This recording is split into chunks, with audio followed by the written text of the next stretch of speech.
Labadiena. Aš profesorius Saulius Čeplinskas, užkrečiamų ligų ir AIDS centro direktorius. Ir šios dienos mano paskaitos skirtos pasauliniai kovos su tuberkulioze diena tema – tuberkuliozė. Pradėkime nuo to, kad tuberkuliozė viena iš seniausių ir labiausiai paplitusių ligų. Nors visi mes gimstame su sveikais plaučiais, manoma, kad pasaulyje tuberkuliozė užsikrėtę gali būti apie trečdalis gyventojų. Gera žinia yra tai, kad tik tai 5% iš jų serga aktyvia ligos forma, o 90% yra latentinė ligos forma ir jiems nepasireiškia jokie ligos simptomai ir, kas labai svarbu, jie neplatina infekcijos. Taigi, kada lazdelės formos bakterijos, ar vadinamos bacilomis Mycobacterium tuberculosis, sukelia ligą, kurios pavadinimas yra tuberkuliozė. Tuberkuliozė plinta oro lašiniu būdu, tai yra per žmonės supantį orą, kuomet sergantis asmuo kosti ir tuberkulų bacilos su smulkiais lašeliais iš užkrėsto asmens plaučių pasklinda ore ir yra įkvepiamos neužsikrėtusių žmonių. Iš kosėtos bacilos maždaug 167 km/h greičiu skrieja oru ir gali pasiekti kitą asmenį, ypač jeigu jisai stovi arti. Šis infekcijos plitimo būdas yra itin efektyvus, nes lašeliai labai maži ir išlieka aplinkoje keletą valandų, o infekcijai sukelt pakanka labai nedidelio skaičiaus tuberkuliozės lazdelių, gal net mažiau nei 10.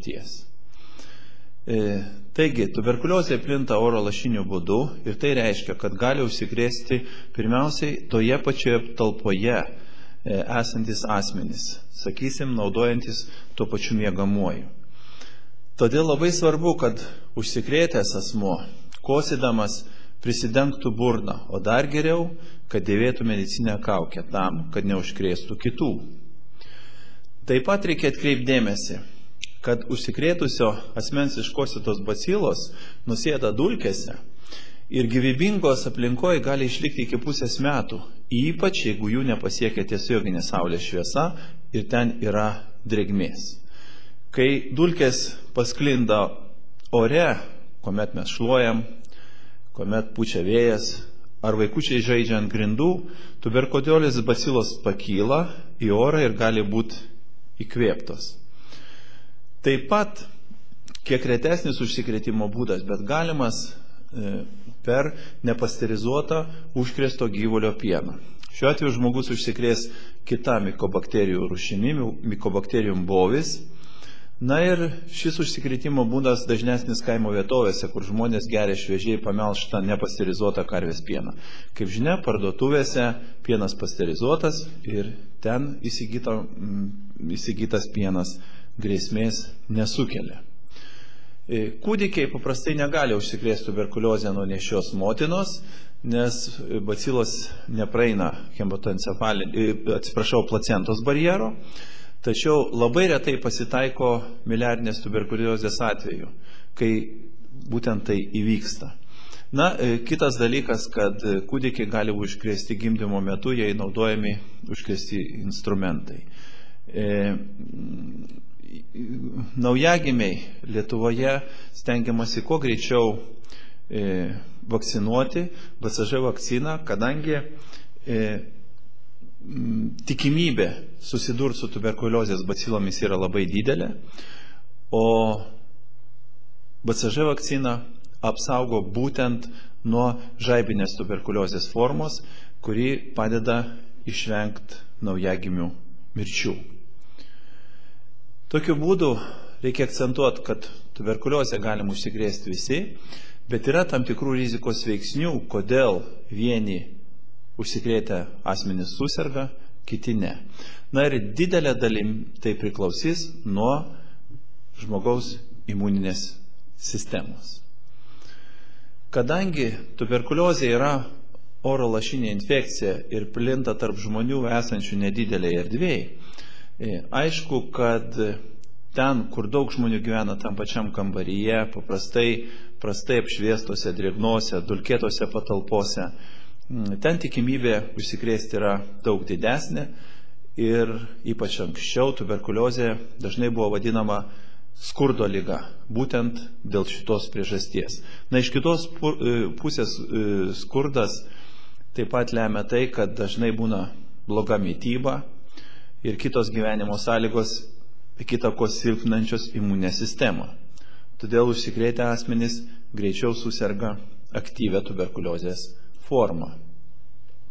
Kas atsitinka, kuomet įkvepiamos tuberkuliozės mikobakterijos ir jos patenka į plaučius?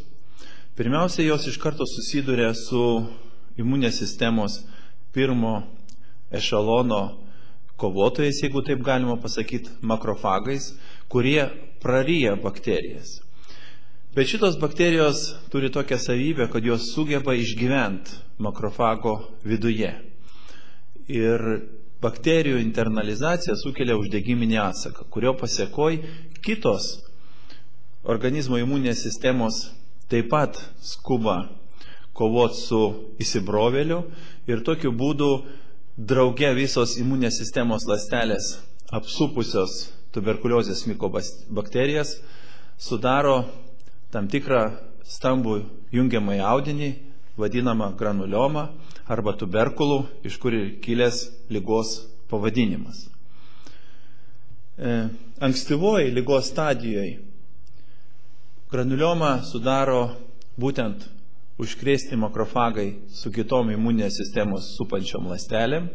Ir formuojantis imunitetui, jos gali žūt, įvykti taip vadinama varškinė arba kaziozinė nekrozė, arba bakterijos gali užsnūst, tačiau išlikti gyvos ištisus dešimtmečius. Ir būtent šita į apsuptį paimta infekcija vadinama latentinė tuberkuliozė. Iš dalies šitą situaciją galima būtų prilyginti su Černobylio atominės elektrinės katastrofa, kuomet sprogus reaktoriui radiacija pasklido į atmosferą. Ir tam, kad radiaciją sustabdyti, buvo pastatytas sarkofagas.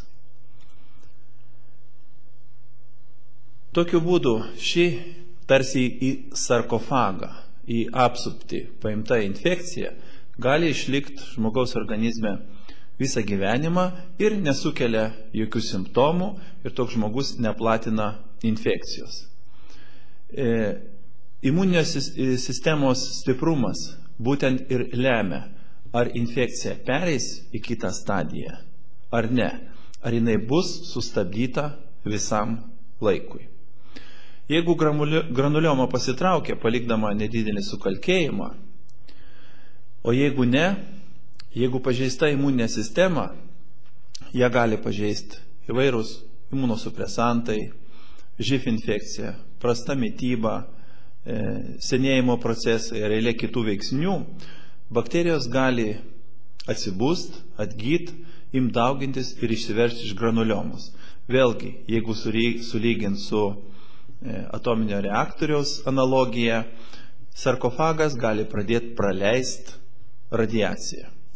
Tuomet bakterijos gali išplisti kitas plaučių sritis ir jau sukelt aktyvę plaučių tuberkuliozę. Tai gali atsitikti praėjus netgi ilgiems mėnesiams ar net metams po pirminio užsikrėtimo. Kai kuriais atvejais bakterijos per organizmo limfinę ar kraujotakos sistemas gali išplisti ir kitus organus. Tai dažniau atsitinka žmonėms sergantiems arba ankstyvoje jaunystėje, arba vėlyvoje senatvėje, arba jeigu yra gretutinė liga, tokia kaip živ infekcija, slopinanti pati savaime žmogaus imuninę sistemą. Jeigu tuberkuliozė pažeidžia kitus organus, kaip matom iš šio paveikslėlio gali būti pažeisti labai įvairūs organai, atitinkamai turėsim ir kitą tuberkuliozės formą, kitą ligos lokalizaciją su tai lokalizacijai būdingais simptomais. Paprastai neplaučių ekstrapulmoninė tuberkuliozė nėra užkrečiama. Išimtis gali būti, jeigu bus gretutinė plaučių liga ar pažeidimai burnos ertmėj ar gerklėj. Labai svarbu, kad kiekvienas iš mūsų suvoktume pagrindinius plaučių tuberkuliozės simptomus.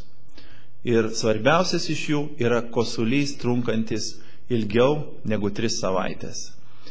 Jisai gali būti lydimas skausmo krūtiniai ir skreplių su kraujo atkosėjimu. Todėl būtina atkreipti dėmesį į tai, koks yra mūsų kosulys.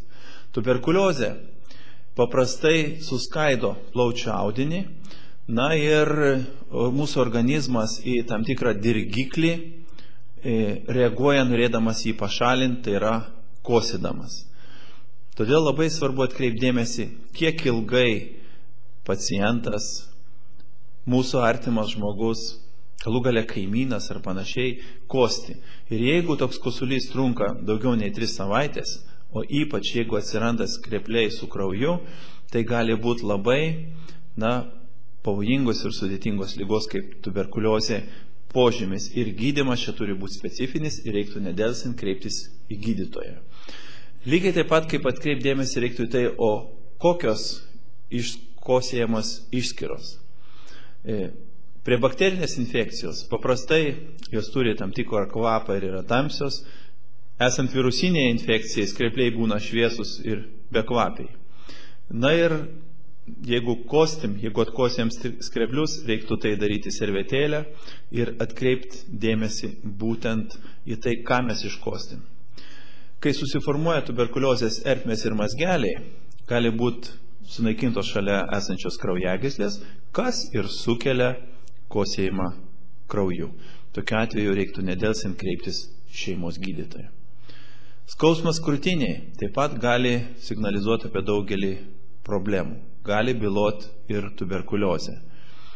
Prie tuberkuliozės gali būti skausmas būtent tam tikroj konkrečioj srity, kuomet jaučiam ar kosėdami, ar iškvėpdami, ar spausdami tą vietą.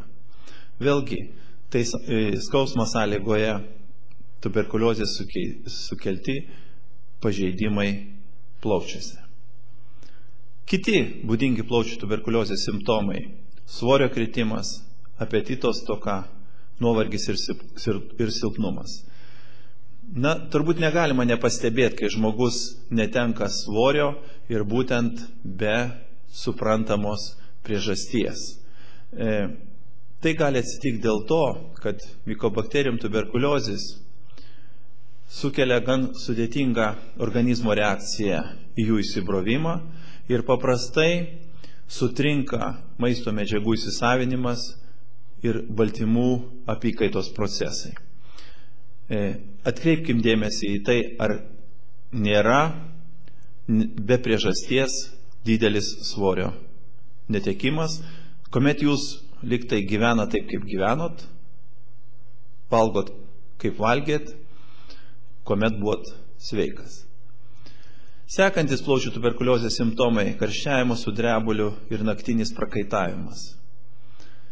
Mūsų smegenys ir imuninė sistema reaguoja į bakterijas, padidindamos kūno temperatūrą. Tai yra apsauginė reakcija. Tokiu būdu organizmas bando stabdyti bakterijų dauginimąsi. Ir būtent tuberkuliozei būdingas specifinių karščiavimą sukeliančių uždegiminių baltymų gamyba. Bet kuris iš išvardintų simptomų gali signalizuoti apie tuberkuliozę. Todėl labai svarbu, kad ne tik tai medikai, bet visi gyventojai būtume budrus ir sugebėtume įtart, sugebėtume pagalvoti, kad tai galbūt gali būti tuberkuliozė, jeigu susiduriam su keliais iš išvardintų simptomų. Iš to, kas pasakyta, aišku, kad egzistuoja dvi su tuberkuliozė susijusios sveikatos būklės. Būtent užsikrėtęs, bet nesergantis tuberkuliozė asmuo, jam nėra būdingų ligos požymių, neužkrečiama tuberkuliozės bakterijom kitų asmenų. Dažniausiai jam būna teigiamas tuberkulino mėginio testas ir normali krūtinės ląstos rentgenograma. Kada infekuotam asmeniui išsivystys, kada jisai pereis į kitą būtent ligos stadiją, į aktyvę ligos formą, neaišku. Aišku viena, kad reiktų saugotis, kad nenusilptų imuninė sistema. O tai gali atsitikti bet kada, lygiai taip pat kaip visą gyvenimą gali likti žmogus infekuotas ir liga nepereiti į aktyvę ligos formą. Kalbant apie asmenis sergančius aktyvę plaučių tuberkuliozę, mes jau aptarėm lygai būdingus požymius. Be kita ko, svarbu pažymėti tai, kad toks asmuo gali užkrėsti tuberkuliozės mikobakterijom kitus asmenis. Jam dažniausiai būna teigiamas tuberkulino mėginio testas, na ir gali būti pakitimų krūtinės ląstos rentgenogramoj, teigiamas skreplių tepinėlis ar pasėlis. Na, miliarinės tuberkuliozės atveju atsiras dar ir kitų atitinkamiems organėms pažeidimui būdingų simptomų. Paskutinėse 2015 metų Pasaulio sveikatos organizacijose šalyse su vidutiniam ir aukštom pajamom ir kur sergamumas tuberkuliozė sudaro mažiau negu 100 atvejų 100 000 gyventojų, tokioms šalims priskiriama ir Lietuva, be kita ko siūloma sistemingai testuoti, rasti ir gydyti latentinę tuberkuliozę asmenims gyvenantiems su živ infekcija, taip pat asmenims, tiek suaugusiems, tiek vaikams, kontaktavusiems su atvira plaučių tuberkuliozę sergančiais asmenim, na ir sergantiems tam tikroms sunkioms lėtinėms lygoms. Tokiems asmenims siūloma atlikti arba IGRA testą, kuris Lietuvoje yra pilnai prieinamas, arba mantų tuberkulino mėginį. Siūloma diskutuoti, galvoti apie tai, kad galbūt vis tik tai reiktų testuoti ir gydyti latentinę tuberkuliozę kaliniams, medikams, imigrantams iš aukštos tuberkuliozės paplitimo šalių, benamiams, narkotikus vartojantiems asmenims.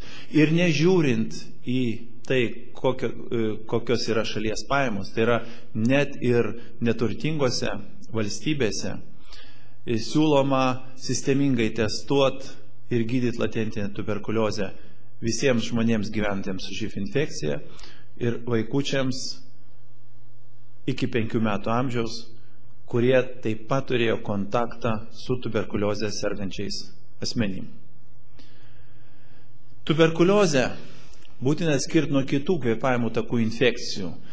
Kaip žinia, yra nemažai ligų, su kuriomis galima supainioti tuberkuliozę. Na ir norėdami atskirti tuberkuliozę nuo kitų ligų, turėtume užduoti savo sekančius klausimus. Ar varva iš nosies permatomos gleivės? Kaip žinia, sloga nėra tuberkuliozės požymis. Tuberkuliozė paprastai sukelia kosulį, trunkantį 3 ir daugiau savaičių su skrepliais. Vėlgi, čiaudulys paprastai nėra tuberkuliozės požymis. Sergant gripu, temperatūra paprastai pakyla virš 38 laipsnių Celsijaus. Paraudusios povandeninės akys vėlgi daugiau būdingos peršalimams. Galvos skausmas taip pat daugiau būdingas gripui. Sąnarių, raumenų skausmai taip pat yra gripo požymis. Lygiai taip pat kaip ir skaudanti ar perštinti gerklė. Panalizuokime statistiškai, kas atsitinka po kontakto su bakterijų platintoju. 70% žmonių įkvėpusių tuberkuliozės mikobakterijų neužsikrečia. Užsikrečia 30% asmenų. Ir užsikrėtimą lemia visa eilė aplinkybių. Pirmiausia, sveiko žmogaus imunitetas, na ir sergančio žmogaus infekuotumas, tai yra kiek daug bakterijų jisai išskiria į aplinką. O toliau labai svarbus yra aplinkos veiksniai, atstumas, tarp sergančio ir sveiko žmogaus, kontaktų dažnis ir kontaktų trukmė. Todėl vertinant situaciją ir galimybę užsikrėsti, labai svarbu įvertinti, kokie galimi kontaktai su sergančiu asmeniu. Ar tai namuose, ar tai laisvalaikėje, ar darbovietėje, ar mokykloje. Kiek glaudus buvo tie kontaktai.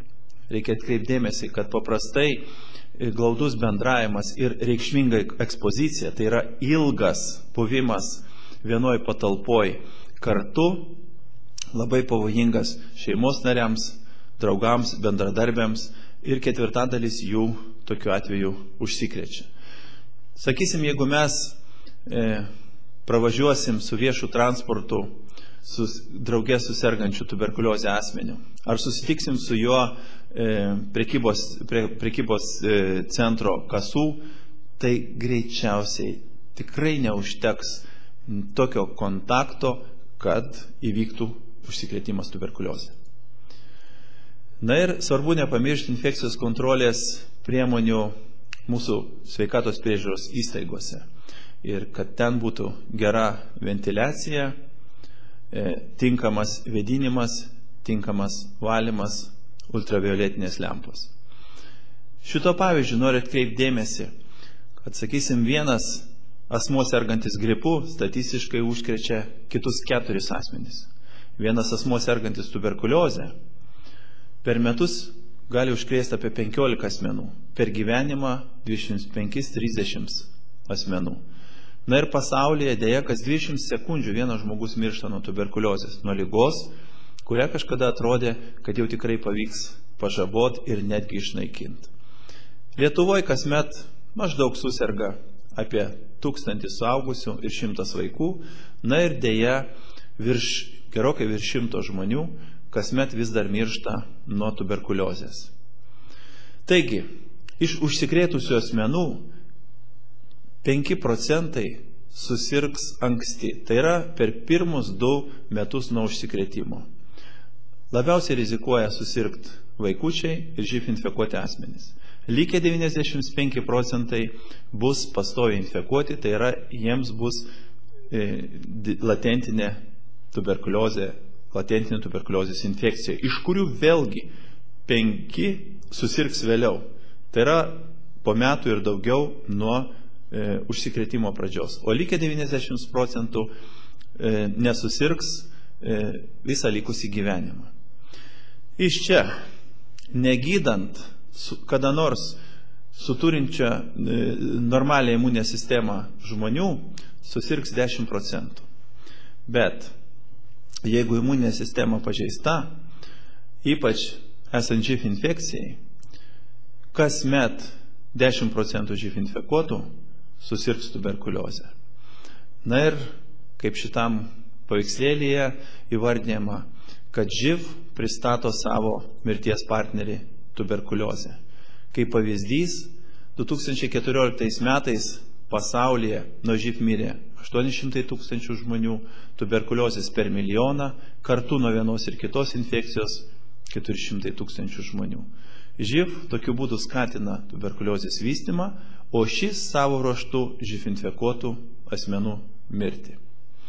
Taigi, mes turim 2 kategorijos asmenų, kurie turi didelę riziką susirgti tuberkuliozę. Tai neseniai infekuoti asmenys ir asmenys su nusilpusiu imunitetu. Reikia atkreipdėmėsi, kad kalbant apie asmenys su nusilpusiu imunitetu, ypatingą riziką turi kūdikiai ir maži vaikučiai, kurių silpna imuninė sistema. Na ir kiti asmenys, kurių nusilpusi imuninė sistema. Ne vien tik živ infekuoti asmenys, bet ir turintis eilę kitų sunkių chroninių ligų. Kalbant apie neseniai infekuotų asmenų kategoriją, pirmiausia atkreipiam dėmesį į tuos asmenys, kurie turėjo glaudų kontaktą su užkrečiamos tuberkuliozės šaltiniu, su sergančiu asmeniu. Na, taip pat asmenys emigravę iš tų pasaulio regionų, kur sergamumas dar aukštesnis negu pas mus, jaunesni nei 5 metų vaikučiai, kuriems tuberkuliozės testas davė teigiamą rezultatą, na ir grupėse, kuriuose aukštas tuberkuliozės perdavimo lygis. taip vadinama ta skurdo lygos kategorija, sakysim, benamiai, švirkščiamų narkotikų vartotojai. Ir žinoma, tie patys živ infekuoti asmenys. Taip pat asmenys, kurie dirba būtent su tam tikros kategorijos žmonėm ir tam tikrose situacijose.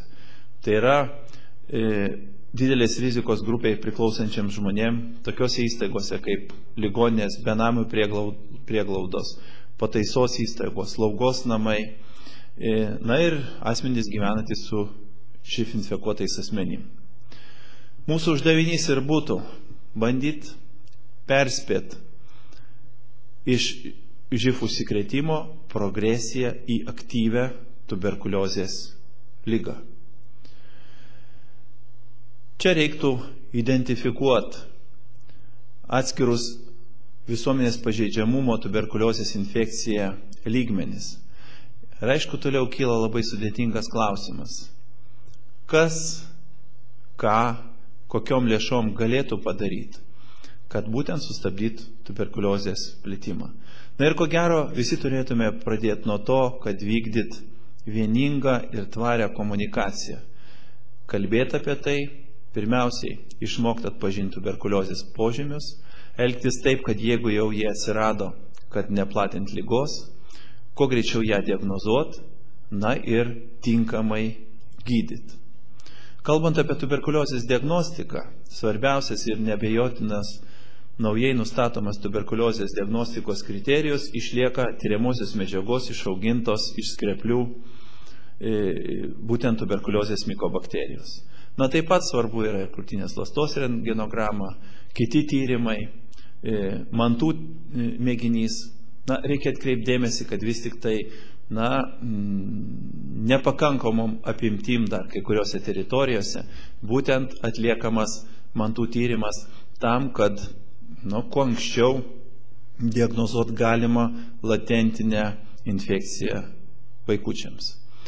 Taip pat yra eilė kitų tyrimų metodų, tame tarpe tas pats IGRA testas, apie kurį jau buvau užsiminęs, taip pat yra Lietuvoje prieinamas, ir reiktų jį kuo plačiau diegti savalaikiai tuberkuliozės diagnostikai.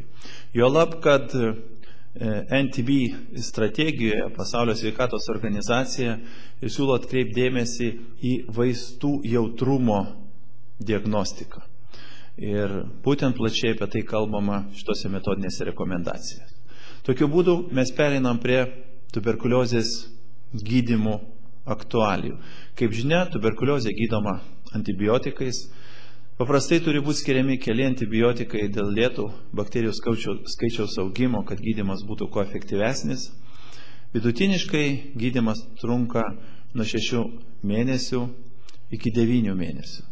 Tačiau labai svarbu, kad pacientas užbaigtų gydymo kursą, kad suvartotų tiek medikamentų, kiek paskirta, tokių režimų, kaip paskirta, tam, kad būtų išvengta vaistams atsparių bakterijų formavimuose. Ir pakartotino susirgimo tuberkuliozę. Dar atradęs antibiotikus, Flemingas pažymėjo, kad iš pradžių antibiotikus reaguojančios bakterijos vėliau gali gydyti atsparumą. Ypač, jeigu vaistų skirsim nepakankamom dozėm. Gydant bakterijų sukeltas infekcijas antibiotikais, tame tarpe tuberkuliozę, dauguma bakterijų žuvo, tačiau dalis jų išlieka gyvybingos ir įgyja atsparumą vartotiems vaistams. Vėlgi pabrėžiu, ypač jeigu buvo neteisingai ar nepakankamom dozėm vartoti antibiotikai. Tokiu būdu natūrali bakterijų prisitaikymo reakcija leidžia joms išgyventi, vartojant antibiotikus, o mes, žmonės, neteisingai gydydamisi, sudarom tam puikiausias sąlygas. Reikia atkreipti dėmesį, kad dauguma pacientų, kurių tuberkuliozės bakterijos yra jautrios antibiotikams, jau po 2-3 tinkamo gydymo savaičių nebeplatina infekcijos kitiems. Tai yra, kaip medikai sakom, jie tampa abaciliarus. Taigi tuberkuliozės gydymas trunka mažiausiai pusę metų 4 skirtingais vaistais. Bet jeigu dėl neteisingo gydymo išsivysto taip vadinama dauginio atsparumo vaistams tuberkuliozė, arba naujai susirgęs pacientas įkvepia ir užsikrečia jau atsparumą turinčiom bakterijom, gydymas trunka jau mažiausiai 18 mėnesių ir jau vietoj 4 vaistų reikia vartoti 8 vaistus ar daugiau ir toks gydymas yra 5 kartus brangesnis. Tačiau atsparumas vystosi dar toliau ir jau sutinkam daug ypatingai atsparių vaistams tuberkuliozės mikobakterijų. Na ir jos yra atsparios dideliai daliai, dalis jų ko ne visiems, naudojantiems vaistams.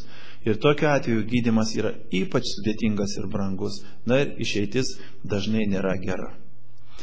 Visumoj, kaip matom, metai iš metų Lietuvoje turim gerėjančią situaciją, visų rodiklių gerėjimą, kalbant apie sergamumą ir mirštamumą nuo tuberkuliozės Lietuvoje.